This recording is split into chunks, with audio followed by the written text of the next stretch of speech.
Hey guys, this is the TMG podcast episode 36, and this is the last portion of our E3 special. Yep. This is part 4. This is Nintendo. Nintendo gets the spotlight now. All over my face, Nintendo. Nintendo is finally, I don't know how to say this, in a green light for me, to be honest, to what I saw in this digital event. It wasn't a press conference like the usual one, it was actually a video that they live streamed. A digital event. A digital event. And what I saw, I think, would lead them to like a positive light. As much as it was very small, very minimal, but it was promising. For me, at least. To kick things off, well, thanks to Reggie kicking things off. That has to be the most epic, not Reggie, but like the mock Reggie Iwata thing that came up. Yeah, how Nintendo started off their digital event for this year, or the E3 presentation, they had Reggie Fils-Aimé, the president of USA Nintendo, go against the head of Nintendo Japan, I think, or Nintendo in general, go one-on-one, like live action fight. CG fight, of course. CG fight, like you see Iwata headbutt freaking Reggie. Just like an E-Honda thing going on. Yeah, and then Reggie like uppercuts him and he just flies over, and then I don't know. Reggie also does like a foot stomp. It's basically a Dragon Ball fight between the presidents of Nintendo. Yep. Yeah, in a nutshell. And well, that pretty much just introduced the Mii fighters joining Super Smash Brothers. Well, I don't know. It was okay. It was an okay introduction to like, okay, cool, Mii fighters. But it was a slow presentation because it only got interesting once they announced that these Mii fighters have like specific classes, like they have a set moveset. Like right. It's like their own set of characters in the game. Like one's a fighter, one's a brawler, and the other one's I forgot already. But that's pretty cool. But once they were, like, is it worth doing Mii fighters actually? That's what I felt initially. I felt it was a bit of a lazy filler for. Yeah. I think having one Mii fighter would be fine. That'd be okay. But 3 separate variations of a Mii that seems like they're just filling out 2 spots because they had nothing else they could use. That's my thoughts. I don't think it's a matter of slot wasting because they've announced a ton of characters now. Right. And I'm sure they're still going to announce more because we haven't even got confirmation for older characters like Captain Falcon, etc. And we got Pac-Man announced after this. Oh yeah, so that was think they're going to stop adding characters. And Sakurai just can put as much as he can, I think. Like, a limit was never a thing in previous games. It was a matter of time constraints. And that was it. And that was it. And this having 3 variations instead of like having one base generic one or having them mirror other moves is a very welcome thing for me. Is it really like Nintendo's really forcing the whole Mii thing into their games? I know, like in Mario Kart. Mario Kart 8, you could also use a Mii as a driver. Yeah. They're really forcing that. Is that something that they should I don't still think bother? they force it because there's not really a lot of games that have this. Like just the Mario Kart is the only one I can mention off the top of my head. No, but I mean, they have Mario Kart, Tomodachi Life, yeah, Super Smash Brothers. But for me, like it's like okay, why have 3 separate Miis and why not just one? You know, that's my line. You can customize it, and people like these are like the base archetypes of like the Smash Bros. character. Yeah, there's a brawler, a ranged fighter, and then what is the other one? A sword type. A sword, yeah. A Link type. You got your Samus type, your brawler, whatever, and your sword type. But yeah, I guess I don't know. That's pretty. I guess no, that's not really that cool for me. It covers all bases for anyone's preference. But I got really. Like halfway through that presentation, it got more interesting because now they announced their Skylander. Yes, and this is where in Smash Bros. They announced their take on the Skylanders phenomena called Amiibo, which is a little bit of a strange name, if you ask me. Yeah, but it's Nintendo, so it's normal. So. Now, first of all, I have to say the quality of these figures looks amazing from what they've shown us. Yeah. The figures look really, really, really good. the potential for these things is also really huge if they can pull it off correctly. They listen to us. Huh? Reggie listens to our podcast. And Yep. I'm positive. Like I talked to him a while ago, and he was really grateful that we gave him his idea. That they should just like give in and just do Skylanders and shit.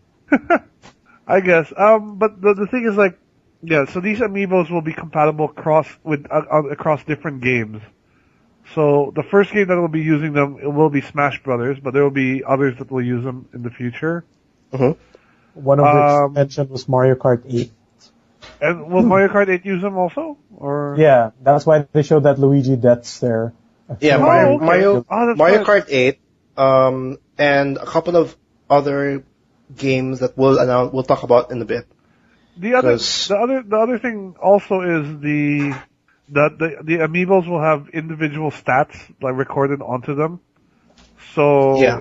you can kind of level up an amiibo in a way. I don't know exactly how it's going to work, but It's like AI ghost data that will like learn your style and then eventually develop its own. Yeah, that's sort of the idea I'm getting. Is like if you, let's for example, you have a Mario amiibo and you play Mario in Super Smash Brothers really aggressively, like very little defense but very fast on the offense. And the amiibo will sort of take that data and sort of make its own fighting style. Yeah, and Yeah, they said it'll play different than like the regular Smash Bros. AI as well. no, and these amiibo figures, they'll also like how they're doing it is because they have actually like a chip to store data. So it's not like when you buy a Mario figure once this is out, you'll have the same Mario forever. Like whenever you use it, you're storing something, which is data, and which makes it instantly a unique one from maybe your friend's Mario, for example. So that already alone, I think, I'm not too sure that's Skylanders, but that alone already makes it different. Because it'll be potential for other games or like whatnot. But that goes to show also like, okay, let's say I play Smash Brothers a lot, right? And I got my Mario amiibo all leveled up.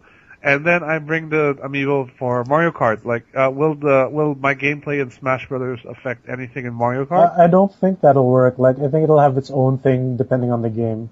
Depending, it has its own, I guess, specifics on like what you can get out of using the figure.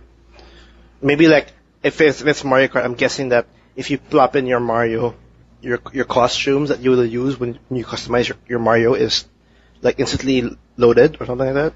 Or maybe each game will have their own set of figures. Oh, that, yeah. Because like when they showed some art of the amiibo, they had Mario in a different pose compared to the Smash Bros. Toy that they showed off holding the fireball. Like there was one just doing with his fist in the air, doing a regular generic Mario pose. So they might have their own like figure set depending on the game. It's about time though that they actually did this, and I hope that it does well because right now the Disney Infinity, the whole Skylander thing, it's just all over the place right now. It's buzzing with good reception. So hopefully, is there a release date for Amiibo? Like it'll come out like maybe together with alongside Smash Bros. Wii U. That's what Reggie said. There's still a lot of questions I have regarding the amiibos. Like, what if they release like a new figure? Will it work in Smash Brothers or other existing games? You don't know these things. So the potential for really awesomeness is there, but I hope Nintendo just is ballsy enough to take it, and run with it. Like Pokemon. I have a feeling. Well, there's a lot of information that we still need for Amiibo. For one, like Amiibo could crossplay to 3DS. They're also thinking about a peripheral to like have a platform, just like how Skylanders have a platform for your toys. Yeah. Like that's still in the works. They haven't shown the product. So it's right now, yes, they have something to show, but it's very early. We don't have all the details. Like I don't think they have all the details like all set in stone yet. So we'll just it's more of a wait and see. We might see how it turns out at the end of the year, thanks to Smash Brothers. Yep, Smash is going to be the big test for it. Yeah, and so we'll be moving on. Like Amiibo, there you go. finally, we get to know what the hell that X game was shown in like last year Yep. for the Wii U. This was now the full title. I think is Xenoblade Chronicles or Xenoblade. Yeah, Xenoblade Chronicles X, X, right? which is exclusive to the Wii U, and I don't know about this it's a JRPG, right? With It the is a robots. With the robots, with like Giant it's got robots. Xenogears feel. Xenoblade with giant robots. Because Xenoblade, I think, played different from Xenogears. Third-person RPG. Do you think what's her name will be back? X Cosmos. Is that the same universe? I don't think so. I don't think they are. But it's a direct sequel from Xenoblade because it happens in the same world, and like the civilization is more advanced than Xenoblade. Yeah, I don't know much about this, but I like to see Nintendo having these kinds of games finally, instead of like mostly first party like Nintendo like Mario-ish kinds of games.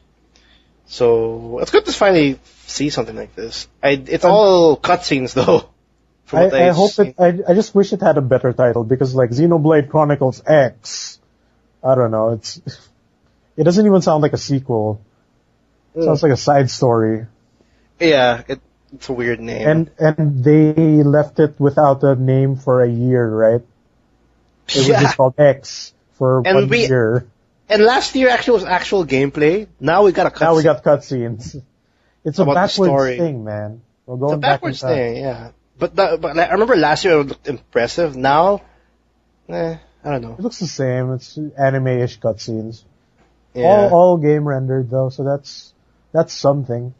That's definitely something. But actually, I want to see stuff like this, like something that is not Nintendo's thing. Yeah, it was the only trailer that wasn't like too honest. Yeah, the honest trailer from Nintendo. That's about it. I don't know anything else about the game. Do you know anything about the game, Miggy? Aside from it like how having a name? Yeah. Nothing new aside from what I know about from last year. Like, you'll have 3 types of mechs: the air mech, the weapons biped mech, and then the tank-like mech with treads. Mm-hmm. But like, as to how they'll play, I don't know. I have no idea. But there you go. Xenoblade Chronicles X coming to the Wii U. I think it's a 2015 title. Yeah. Moving on. Next one is actually this is not it yet. That next one is actually Yoshi. Skip the Yoshi's Woolly World. I was about to, or did I already skip it? Well, anyway, it's the Yoshi Woolly World. I thought I already skipped it. I was about to jump into like really Megaton announcement, but we'll go to Yoshi first. Yoshi's Woolly World, which is pretty much Kirby's Epic Yarn, but Yoshi style. Yep.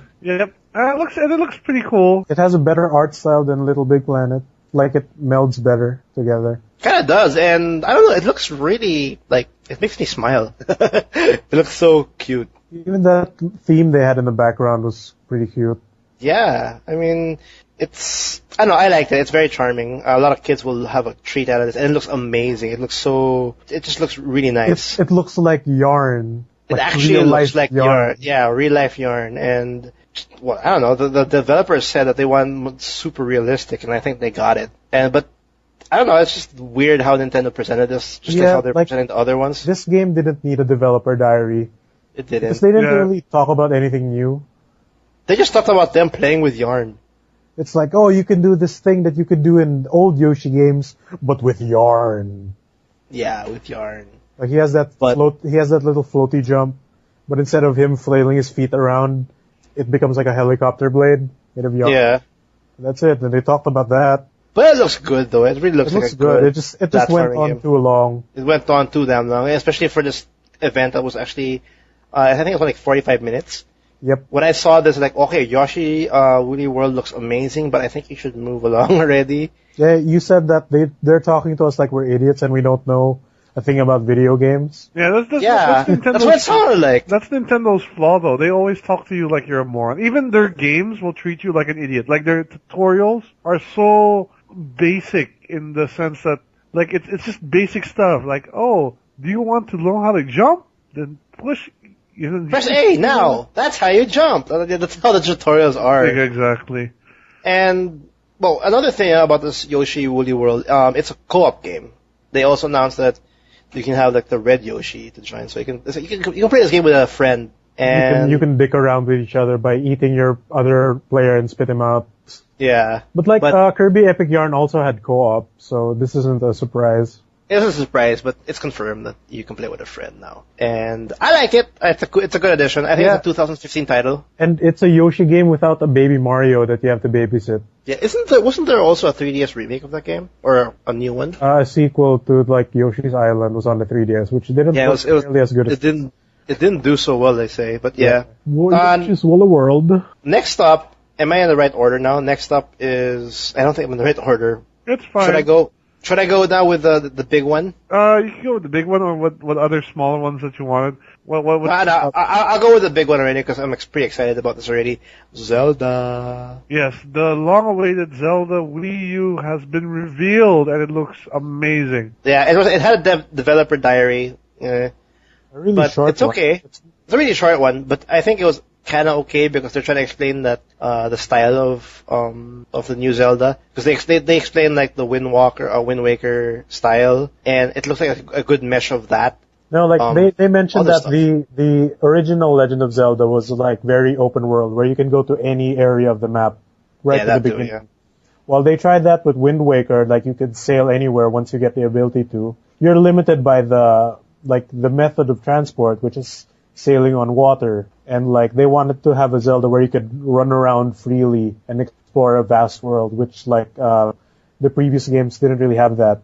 They had like small congested areas that were like specific to like, oh, this is clearly the fire area, this is clearly the main hub field area, this is the forest area. This new Zelda is going to be open world where you can go anywhere you want, like within like your field of vision, I guess. And it looks to have a very different setting from most, because aside from the open world, you can see like at the side of they didn't really show much, but from what we saw in the field, it was like a small town, a few villagers, some farm animals.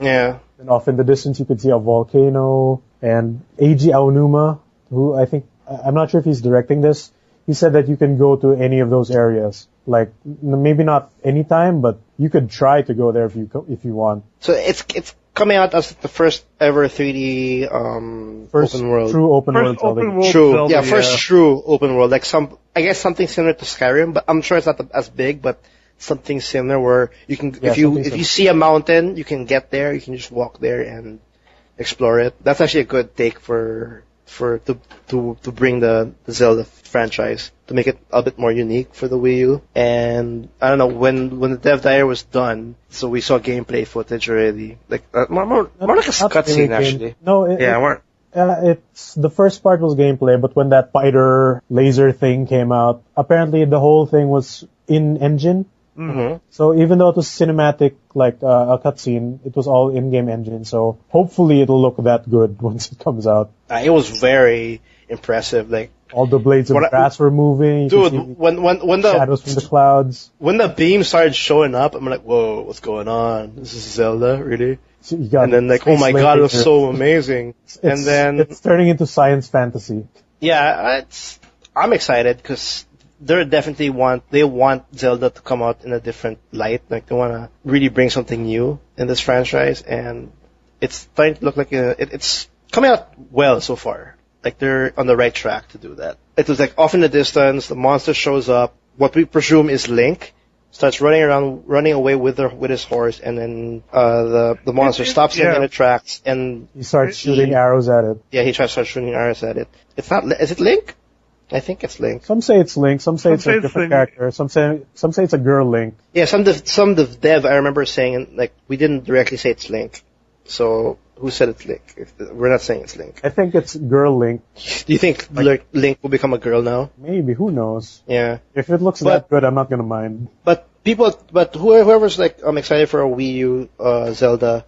It's finally happening, 2015. You can check out, well, I'll throw the link below because you guys definitely have to check it out. It looks amazing. Definitely something worth waiting for, or, to get a Wii U for, actually. That's pretty, hype.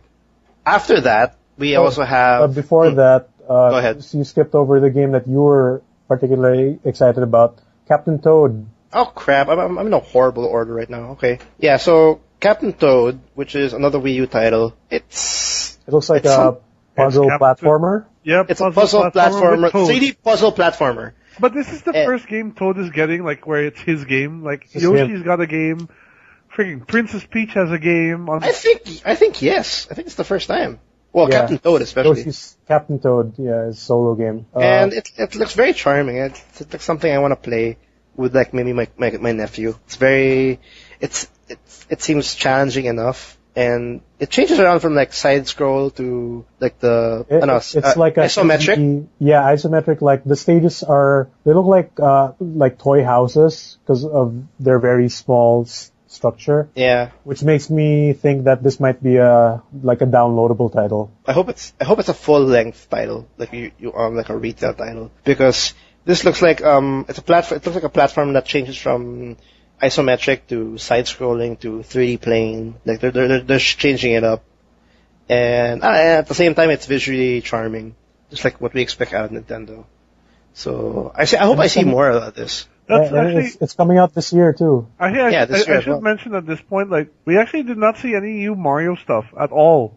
They even said it themselves in their robot there was no new Mario, which is a good move in a way, I think, because I think Nintendo realized people are sick of just the next Mario this, Mario that, and decide to push more on their other stuff that they've got going on. Which yeah, why not? Like just stop pushing Luigi, because Luigi's pissed off right now in Mario Kart. So like just leave the brothers alone. Like Captain Toad's a good way of using like the Mario characters. Like there's Yoshi, Woolly World. Sorry. That's a pretty cool game. But so far, like all the first-party exclusives, they all look very pretty for Wii U titles. That's what Nintendo specializes at. Like they have the same crap every time, but they're polished to hell. I know, you can't say it's a bad thing. Like the Wii U is very like it's not as strong as the PS4 and the Xbox 360. But if we have like visuals and like gameplay, something like this. It makes the Wii U actually appealing, because you don't get that in the PS4. You don't get that anywhere else. You don't get that anywhere else. Like, if you check out the Captain Toad Treasure Tracker trailer, if you check out the Yoshi Woolly World trailer, like it looks so pretty, it looks so good, and it's something you'll never get in any other platform. I'm sure, like, I don't know, it's very unique. I like the fact that they're showing these kinds of things. That means that Wii U is coming out appealing. There's still hope. Don't give up on the Wii U yet. There's still hope. I'll go in the overall impression about it later. We have a lot still to talk about, so we'll move on. Right. After The Legend of Zelda, they finally showed off gameplay of Pokemon Omega Ruby and whatever stuff. Alpha Sapphire. Yeah. Which I think is the only 3DS talk they had. Pretty much. So. They totally, they kind of mentioned Smash Brothers 3DS, but it wasn't really a focus. But yep, this is remakes of Pokemon Ruby and Sapphire, obviously. And from what we've seen of the gameplay, it looks exactly like Pokemon X and Y, except it's Ruby and Sapphire. It's Ruby and Sapphire, it's the Hoenn region, right? So, I guess, and they did also show the new Mega Evolutions of the starters, that's Mudkip, Final, Mudkip, and Trico. Yep, Blaziken was already in Pokemon X and Y, so that wasn't too new, the Torchic, Mega Evolution.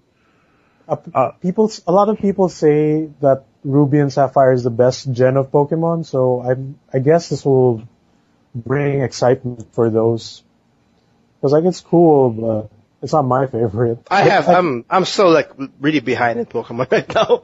I can't remember like the last one I played. But like you notice that this is already a trend, because when Ruby and Sapphire came out, they remade Red and Blue using Ruby's engine. Right, they did. That's true. With Fire Red and Leaf Green. Then they also did the same for Gold and Silver, which ran on the Diamond and Pearl engine on the DS. No, okay, that's a good point. So, I guess this is their way to tide over until they can finish development of a brand new region and new Pokemon. Yeah. While also reintroducing the older gens to the new audience. This is also a way for people to get certain Pokemon into their other games, because I'm pretty sure there are Pokemon in Ruby and Sapphire that are not normally available in X and Y without using the Pokeball, the Poke Transporter service they have. Yep. So But you can actually cross Pokemons with those two games? I don't get it. Supposedly. Because, okay.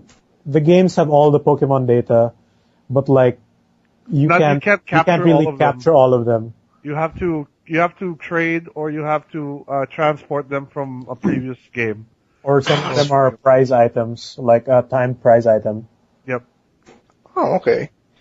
But I guess, Will, you were wondering when they announced Pokemon before E3, you were kind of weirded out that what else will they show?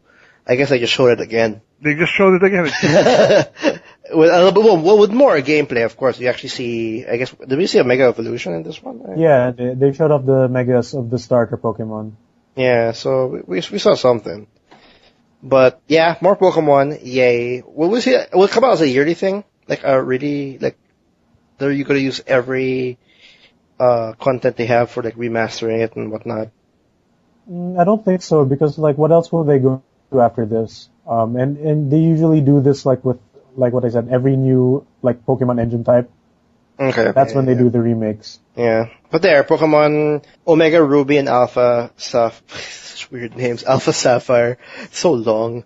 Another one, I hope I'm really out of the order already, but I want to go into now Hyrule Warriors. We'll go back to Zelda. Yep. Hyrule Warriors is pretty much Dynasty Warriors with Zelda characters. That's how it's coming out. Exactly what you expect. Yeah, it looks cool though. Yeah, it looks fun. Whoever likes Dynasty Warriors, you'll have a kick out of this one. What we got out of this trailer, or this the small dev talk, it pretty much confirms that you can play different characters like Zelda. Yeah, you have Imka from Skyward Sword, you have Midna from Twilight Princess, and a really hot-looking Zelda, which is obviously the pink character who wields a bow, which every Dynasty Warrior game has. So, I don't know, it's just, whoever doesn't know Dynasty Warriors, it's pretty much like an open field filled with enemies, and one swing will pretty much kill them all. It's just a massacre left and right. And when this was announced for me, it was very weird that they actually have something like this. Because I'm coming from a person that didn't like Dynasty Warriors to begin with, so that's my take on it. It's just, why? Why bother? You guys play Dynasty Warriors. Is this something Dynasty Warriors is still going strong to this day. So there's obviously a market for this, and they've been doing the weird crossovers like Gundam, Dynasty Warriors now. Oh yeah, they have their own as well now, the whole Gundam. But for me, what I don't like about Dynasty Warriors is the combat doesn't feel very solid. But when I played Dynasty Warriors clone from Capcom, Sengoku Basara, the combat there feels much more solid, and that's why I enjoy it. The feedback when you hit an enemy, you know what I'm talking about. It's different per game, I guess. Yeah. This one looks to have the type of combat that I like. Plus, it's an IP that I enjoy too. So. Yeah, it's a very known IP, very known intellectual property. September 26th is the release date for Hyrule Warriors. That's one more game for Wii U. For this year, because I think they need a lot more games to be released. So they have that, and that's about it. It's just more characters, right? They announced this. Yeah, they showed off the other 3 characters. Yeah. Which I'm guessing there's gonna be more. For sure we're gonna see Ganondorf there. Yeah, definitely for sure. A lot more. So they have that. Moving on, we have also Platinum Games. You want to do that, or you want to do Mario Maker skip first? over that, dude. Oh, I did. I'm so over. I have the list. It's just all over the place. Platinum Games, Bayonetta 2. Of course, they make they make a showing on their digital event. And we finally got a release date, and more importantly than that, we got news that Bayonetta 1 will be included in the package. So you're getting a really good deal here. Bayonetta 1 and 2, one of the most underrated games, really, of last generation. Oh, yeah. One of the best action games I've ever played, Bayonetta 1. So yeah, whoever hasn't played Bayonetta 1 and who has always shied away from it, also me, I finally picked it up, and I understand the appeal of this game. This game was the combat is amazing. The characters are actually pretty appealing. And all throughout, it's just a really good action game. And whoever's excited with Bayonetta 2 or haven't played Bayonetta, now you have the full package. Yep, in one disc. And as a bonus, you get like a bunch of really dumb Nintendo-themed costumes for Bayonetta. Yeah. What's now the release date for Bayonetta 2? I don't think they gave a date. They just gave a month, like October 2014. That's better than nothing at this point. Yeah, that's better than nothing. That's better than a year. But yeah, Bayonetta 2, there's nothing much different on the trailer that was released. Same old crazy gameplay footage, but it's pretty much the big news is the fact that you can have now Bayonetta 1. It's not remastered or anything, it's just the same, it's like a port, right? It's gonna run hopefully at 60 FPS, unlike the really bad port that Sega did on the PS3. Yeah. So, that's a great deal. That's definitely a great deal. Another announcement from the digital event is you can there's Mario Maker. Which Mario Maker looks kind of fun, but have you ever seen those like ROM hacks of Super Mario World where it's really, really difficult? Yeah, I think that was actually the inspiration for this. Like, you know those impossible Mario games? Yeah. What if we just make our own, yo? And that's basically it. Mario Maker is essentially you creating the really old school Mario. Like, you can just make any stage you want. Yeah, it's Mario with a built-in level editor. Yeah. And it's for the Wii U, and it looks pretty fun, to be honest. Yeah, it's perfect for the gamepad as well. Yeah, it's perfect for the gamepad. I don't know if it's depending on how much it's going to be priced at, but it's definitely going to be at like something that'll be like fun to play around with a couple of hours. But I don't know that this is something that people want. You know what I mean? Like, does this make any different? I don't know, but like there's Project Spark out there, and there's Little Big Planet, so. This might be Nintendo experimenting with this type of genre or whatever. Like creating like your own. And like, you know, Minecraft is a big thing now, and that's all about creation. And people. Yeah, if you put it that way, that's actually true because Nintendo doesn't have that kind of like Minecraft-ish. Like even GTA 5 had the create your own missions for the online. And if you look at the missions they have now, some people come up with the craziest shit. Like they make you drive a bike on the beams of the bridge. It's crazy.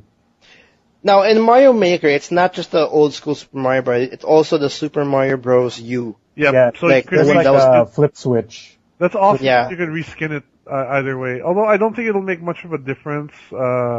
It's all preference, I guess. Yeah. Yeah. I don't know. It's pretty cool that they added this.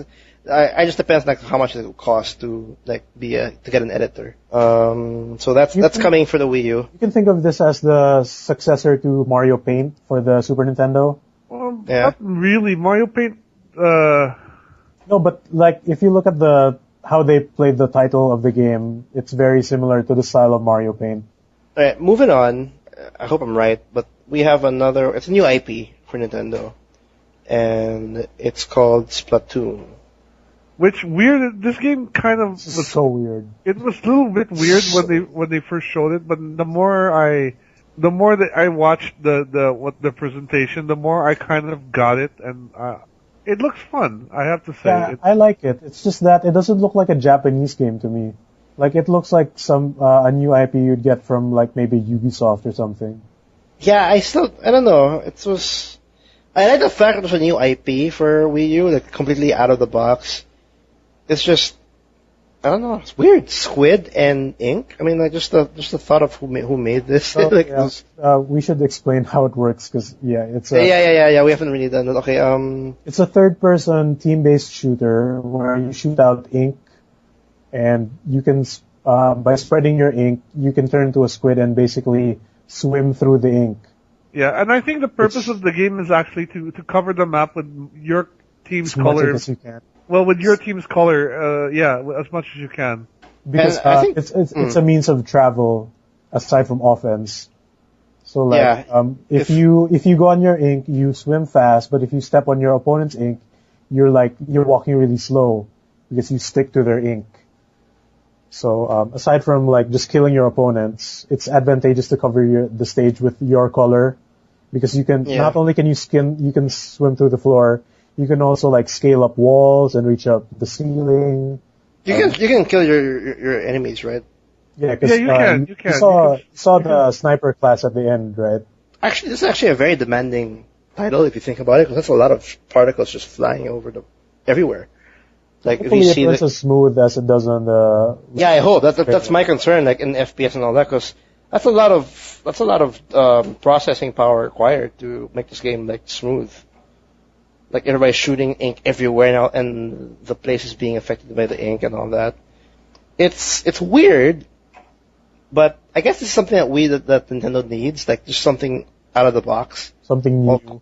something new, something weird, and I guess it's okay. I just don't like how they presented it because it was just weirding me out, especially when the developers were like, "This is a game that we're like when we were thinking about this game, we were thinking about the squid, and what if we could combine squids with human beings?" It's so weird. It's a weird way to explain a new game. Like Yoshi's Woolly World, it didn't need a developer diary. Yeah, I think you spent too much on the developer diary. But that's Splatoon. It's coming on the Wii U. It's all Wii U, thankfully. It's all Wii U. All Wii U which is stuff. something that Nintendo needs. My concern with Splatoon is it's 4-on-4.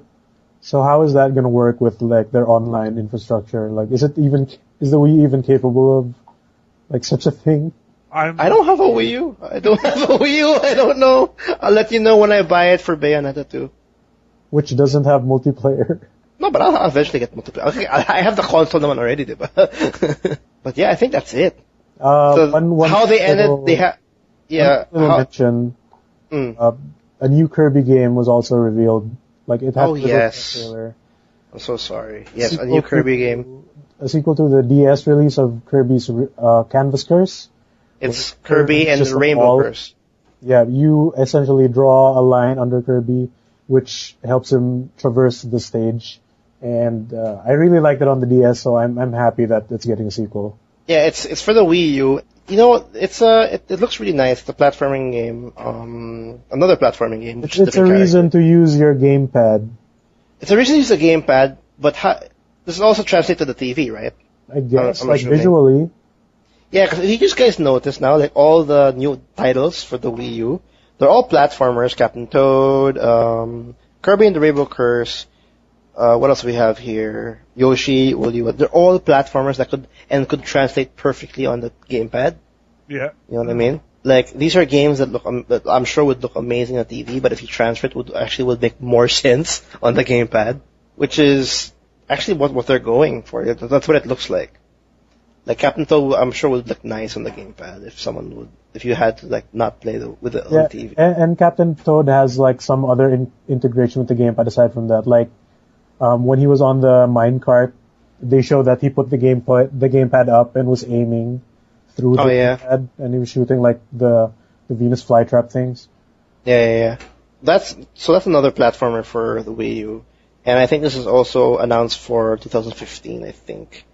I think Captain Toad's the only one that'll be joining Super Smash Bros. And Bayonetta this year. This is also 2014. Oh, 2014 as well. Yep. What is there a month for that? Wait, let me check. September. Hyrule Warriors is on September. Oh yeah, sorry. Also Hyrule Warriors, yeah. So there's a good chunk. Oh, thank God, there's a good chunk already for Nintendo. Last but not least, it's a small teaser from Nintendo, and that is a small tease by Miyamoto showing him playing the new Star Fox for the Wii U. And why didn't they just show it off, right? Yeah. I got nothing to say because it was. I don't even remember what Miyamoto was saying. All I remember is like, "Yo, is that Star Fox?" Oh, it's. He said like, "Hello, it's Miyamoto. We're making a new game." Then they just blurred out the screens. Yeah, but you could clearly tell it was Star Fox. I don't know what to say about that. It's just like, there was nothing showed. It's obviously Star Fox being run on the Wii U, and yeah. But like after the event, they revealed it was Star Fox, and they actually showed it off to a few. Yeah, I don't know why. Yeah, I don't know why they even bothered to say, "Hey, this is a new game from Star Fox. We're working on it." Blah blah blah. I don't even understand why they couldn't. They just pay someone to give a CG trailer for Star Fox. Maybe it's really early in development and looks like shite. It really is. Because when they announced this night, I was so puzzled by it, like how they presented it. Because they actually revealed this game. I think either today, I think that day, or a day before the event.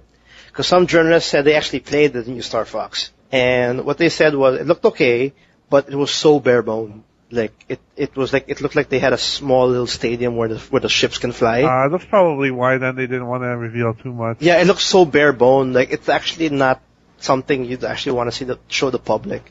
Like it's running, and some of the journalists also noticed that the audio was N64 audio from the original Star 64. It sounds like a very early concept. Yeah, you can tell because like even if it was blurred out, like the background looked really plain. Like it's like an green open field with like rocky background. That's it. But they didn't have to blur it out because like we barely got a clear view of it anyway. Right? Yeah, that's true. But what? EA wasn't blurring out the alpha shit.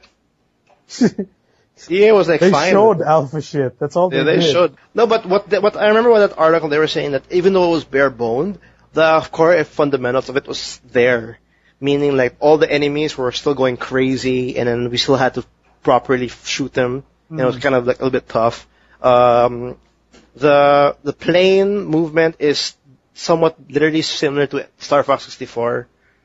I'm not sure. They're not sure if they're gonna change it, but that's what they felt now. I read somewhere that the gamepad actually shows you the cockpit.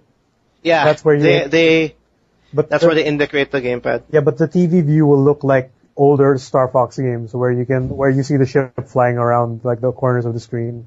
Yeah. What's the last Star Fox game?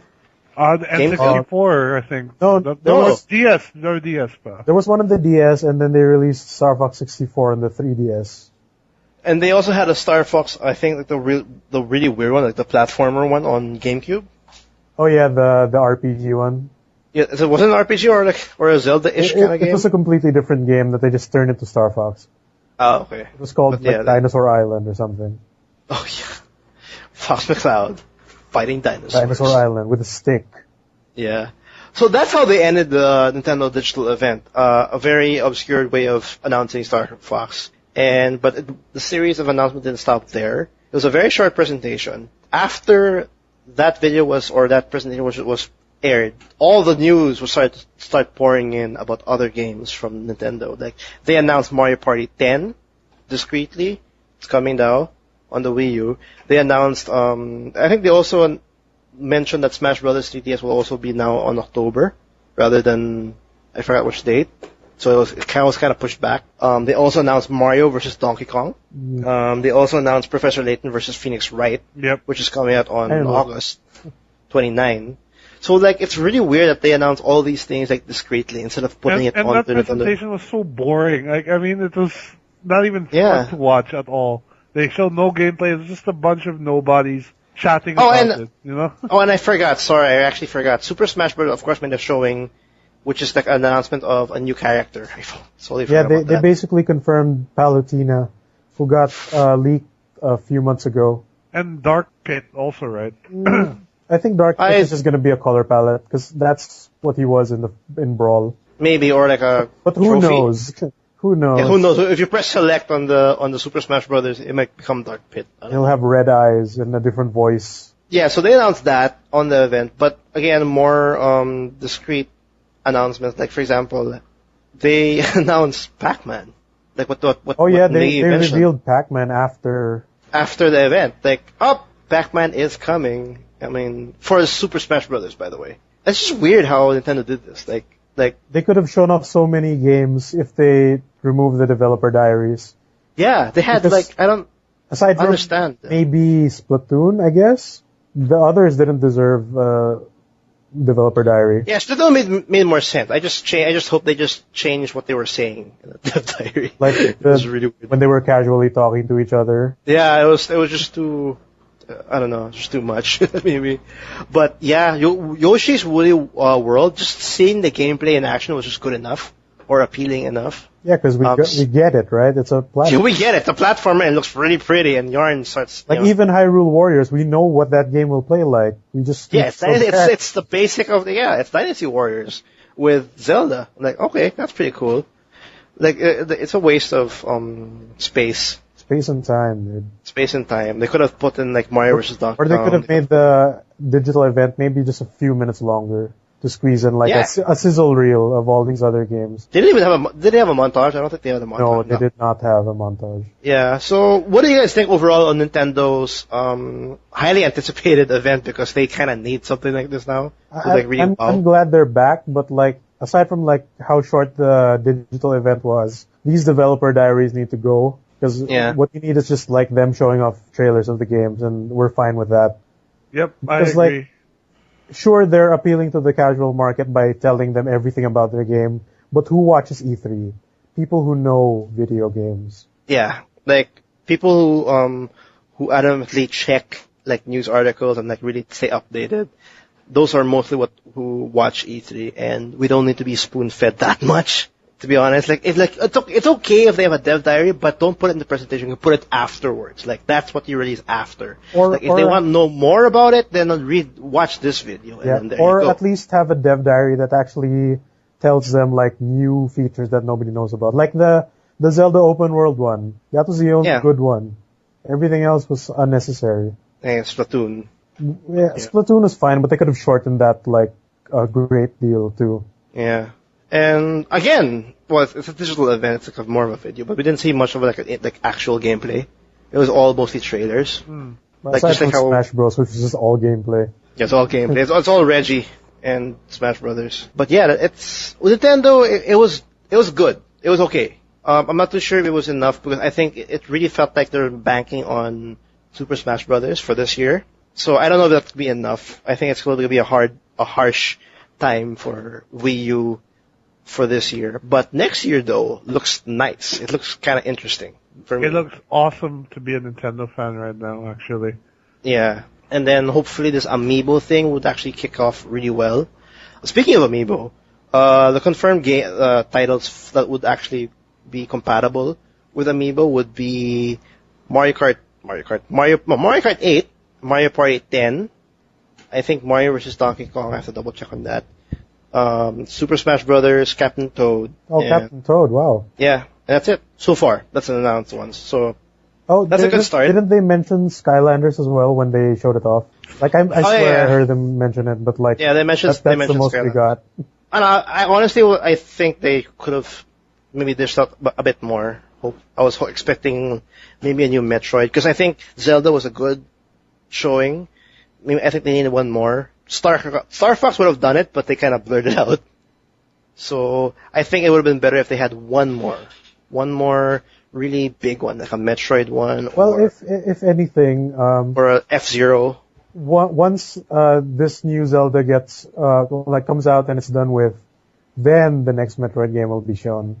Yeah, for sure. And I'm sure they're working on it now. I'm sure every IP is currently being developed just to get the ball rolling. Yeah, they know they're in a bad spot, so they're moving to move things quickly as possible, I think.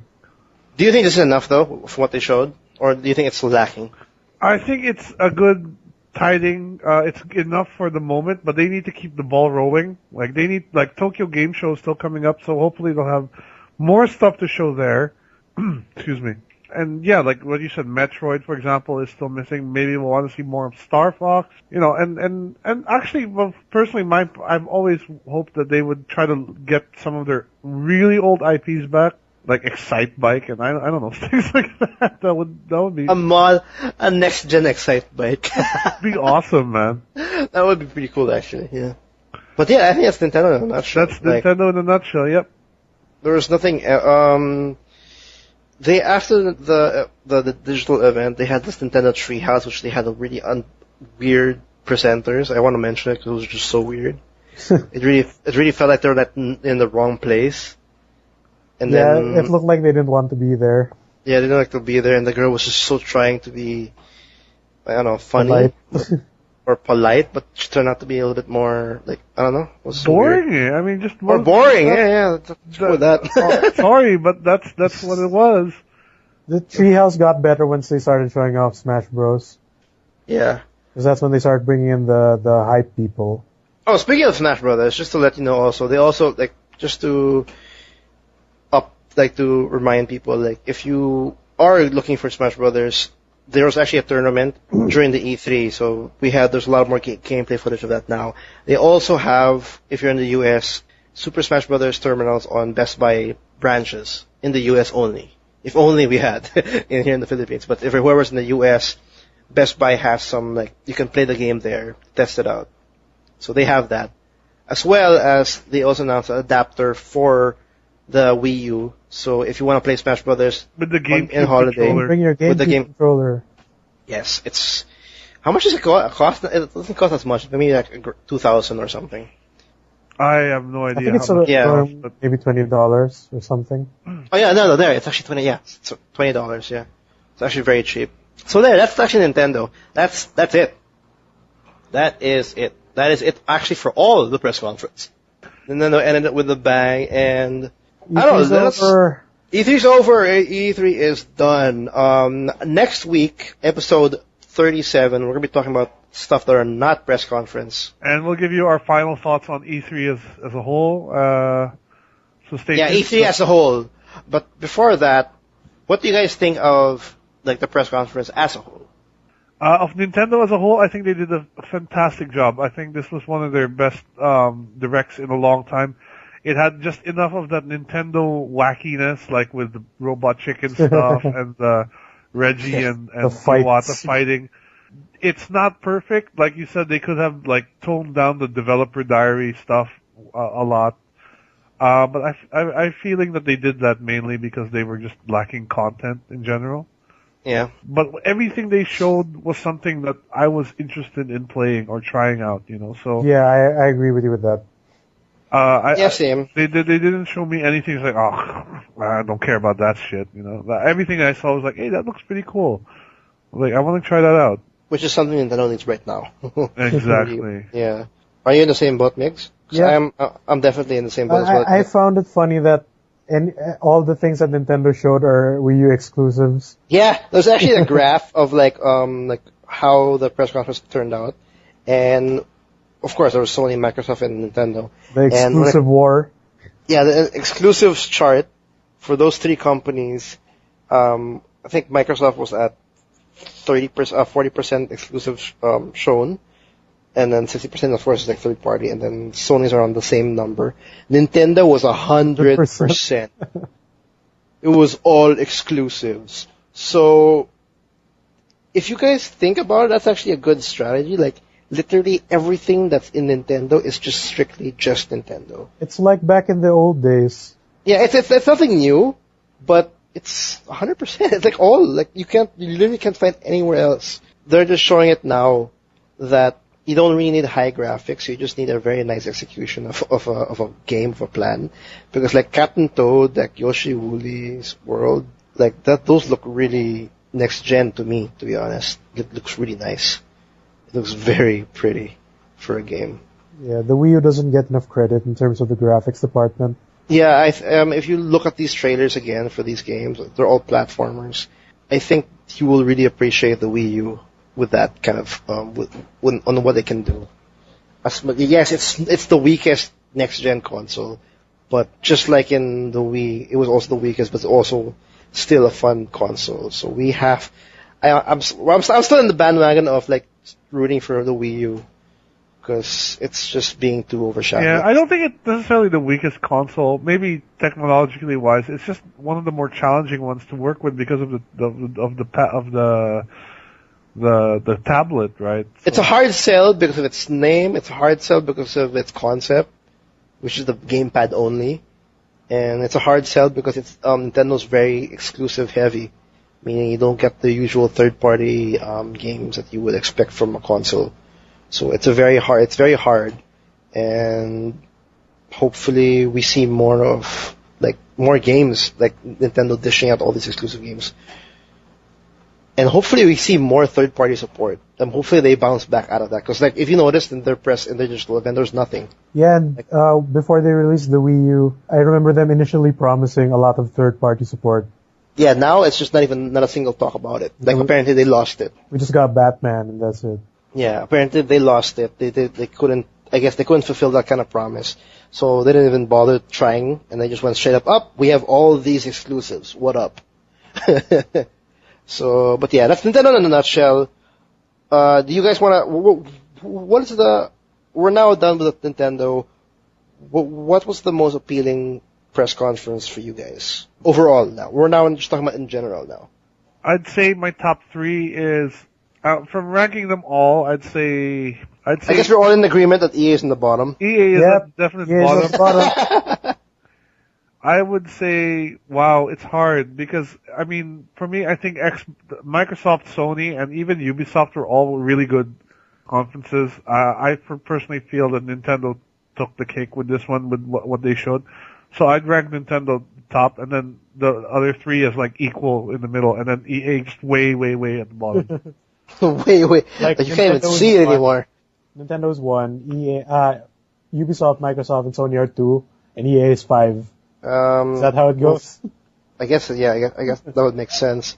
For me, I think I just like the sheer number of exclusives that came out of like Microsoft and Sony, and like the clear number of games that we'd expect. Nintendo, it's just I wouldn't put it as number 1 because of that whole Dev Diary thing, and in retrospect, it's them going super safe, but going heavy on the safe, meaning like there's so many exclusives.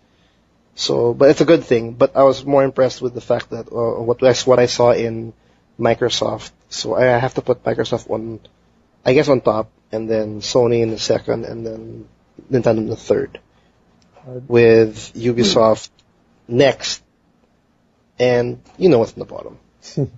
Everybody. For me, in my opinion, the best paced press conference was Microsoft. Yeah. Because there was never a dull moment in that. But like in terms of like my sheer interest in the games, I would give it to Nintendo. Yeah. Yeah, because like everything, I just want to play all the games that they showed off. Next would be Sony because I felt like the games they showed like appealed to me more. Like even though MK10 is going to be multi-platform, they showed it on the Sony one, so that's why I'm irking toward there. Plus you had the whole Bloodborne reveal. Like, in Microsoft, the only one that really stuck with me was Sunset Overdrive. Yeah. Maybe if Platinum had the gameplay reveal for their Scalebound, yeah, then I would have maybe considered that my number 2. But since it was just CGI, because at least with Bloodborne, we already know how it'll look with those leaked GIFs that came out. Yeah, and like the leaked gameplay trailer and whatnot. So we had, and the fact that it's made by these guys, and the rumors already surfacing that we know it's gonna play like this, that it's gonna play like Dark Souls or whatever. So that's me. And Ubisoft is number 4, EA is number 10. So bad. Yeah, it was really bad. EA, you actually screw it. You can just keep messing up for all I care, to be honest. But yeah, what was the most press conference? That's how we pretty much order it. What's the most impressive game you've seen in this press conference?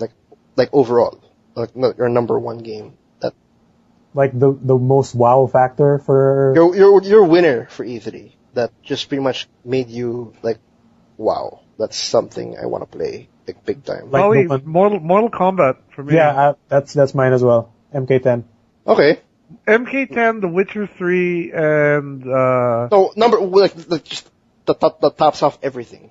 The Mortal Kombat 10. Probably Mortal Kombat for me. Because, it was brand new. Like we've seen Smash already, right? I mean, we've been seeing Smash develop for over the years, but MK10, this is the first time we got to see the gameplay, and it's a very anticipated title. It looks fantastic. So it's actually very almost close to the CG trailer that was like the announcement trailer. Even how they choreographed the fight was very similar to the CG. Yeah, which I liked because that just shows like it's actually maybe a little bit closer to the CG. Like, I don't know, like See, it's very similar. MK10 takes it for me because like they revealed the CG trailer like a day or 2 before E3. Yeah, and that already got me excited. But like it being CG, I wasn't expecting to see gameplay footage for a few months.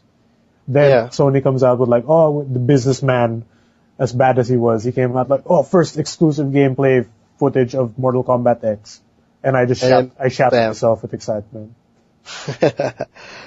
For me, I'll have to go with Sunset Overdrive. That really was the game that literally blew my mind. That was really impressive. Simply because it just how they presented it, just how they established the personality. They baited you in with the Battlefield-ish looking intro. Yeah, that was just a perfect way to introduce this game for Xbox One. I like the personality. I like the humor of it. Just how it feels different. It feels like a mixture of like different gameplays because like it feels a little bit of Infamous, a little bit of, I don't know why it reminds me of Tony Hawk because of the railing and of how the fact that it's a third person shooter without cover system. So it's really a game that's out of the box and it's very colorful. And it just really wowed me when I saw it in Microsoft's press conference. So I have to give that as my winner. That really wowed me. It probably would have wowed me as well if they didn't already show it off like before. Because even though the game looks different now, they pretty much revealed that you can grind on rails, you can swing on the crowbar. Like I think it was last year too. Yeah. So if this was my first time seeing Sunset Overdrive, maybe it would have wowed me much more than it did. Yeah, like you said, it's a very strong exclusive that it might consider. I might consider it on Xbox One. One look really good. Yeah, it's at the same time, like with Xbox having a reduced price, like it looks really good now, for me, for my eyes. So, you're also MK10, right? So yeah, that's about it for the press conferences. Any final words? I need to get a Wii U now. Well, I'm trying to find the words. Oh. Not really. I think it's a good time to be a gamer. I think the biggest winner of E3 was us. That's my final thoughts. Yeah, actually it is. Nobody got gypped this time. Yeah. Nobody tripped except EA. I think someone else tripped EA, but you know. But hey, they announced Mirror's Edge 2 is still a thing. They announced it last year. Yeah, but then we didn't get anything else after that. We got faces after. At least we got confirmation that it's still on. Yeah. That wraps up our E3 special. We're still gonna talk about more E3 stuff, but it's not anymore the whole about what was shown in the press conference. We're gonna have a traditional basic, the usual episodes. Because this is like the first time we'll ever do this is 4 podcasts in 1 week. Yeah, it's part 1 to 4. If you guys haven't checked out the first 3 parts, go ahead. We covered, Microsoft first, then EA, Ubisoft, then Sony, with now Nintendo being the last. And yeah, I hope you enjoyed this one. That was a lot. Thanks for listening in. If you guys want to check out our previous episodes, check us out on our website, www.toomuchgaming.com. That's 2 with a number 2. If you want to check out any of our Let's Plays, videos, or shenanigans of Mickey doing crazy stuff, it's all Watch Dogs right now, actually. Check us on our YouTube channel, TMG Blog. And don't forget to tune in for our next episode where we'll do our E3 post-mortem and cover the last couple games we didn't hit on, the ones that were independently announced. And yeah, our final thoughts will be then. Yeah, our final thoughts will be there on the episode 37. Do subscribe. We're in iTunes. Rate, comment if you like what we're doing here. We greatly appreciate the support. If you have any questions, concerns, or you want to even give your 2 cents on the E3 2014, hit us. You can send us an email at the tmgpodcast@gmail.com. We'd love to entertain any of your questions, any of your responses. And I think that's about it. That was a long discussion, but that was a lot of fun. I like this E3. Well, I like the press conference. At least we didn't have I think last year was mostly almost half of it was all kind of depressing. Yeah. But we didn't get it this year, so good.